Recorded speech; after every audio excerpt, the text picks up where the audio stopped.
আজকে আরেকজন দাদা মসলানপুর থেকে এসে আমাদের কাছ থেকে একটা অ্যাপাচি 4B200 পারচেস করতে, তো দাদার সাথে একটু কথা বলে নেবো এবং আপনাদের পরিচয় করে দেবো। আচ্ছা দাদা, কোথা থেকে এসছো? গোবরডাঙ্গা থেকে। আচ্ছা সরি, আমি মসলানপুর বলে ফেলেছি, গোবরডাঙ্গা। ওকে ওকে, এটা আমাদের পেজে ভিডিও আপলোড করা হয় তো, কাস্টমার রিভিউ, সেই ভিডিও এটা। আচ্ছা, তুমি এই গাড়িটা আমাদের কাছ থেকে পারচেস করলে, মোটামুটি গাড়িটার কন্ডিশন কি ঠিকঠাক লেগেছে তো?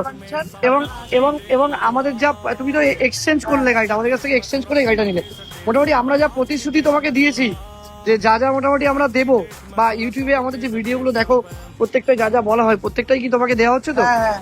কোনো অভিযোগ নেই তো? এরপরে কি মনে হয় যে কোনো কাস্টমারকে কি আমাদের কাছে কি পাঠানো যায়?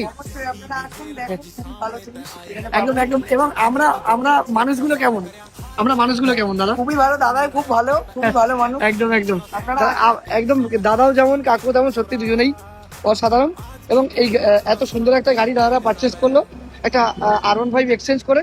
তো অবশ্যই বলবো আপনারাও আসুন আসুন। প্রত্যেকটা কন্ডিশন আমাদের কাছে ভালো ভালো থাকে, প্রত্যেকটা ভালো ভালো গাড়ি থাকে।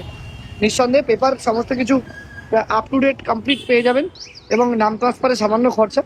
তো দাদা ঠিকঠাক আছে তো সব? একদম। তাহলে tata, bye bye, take care.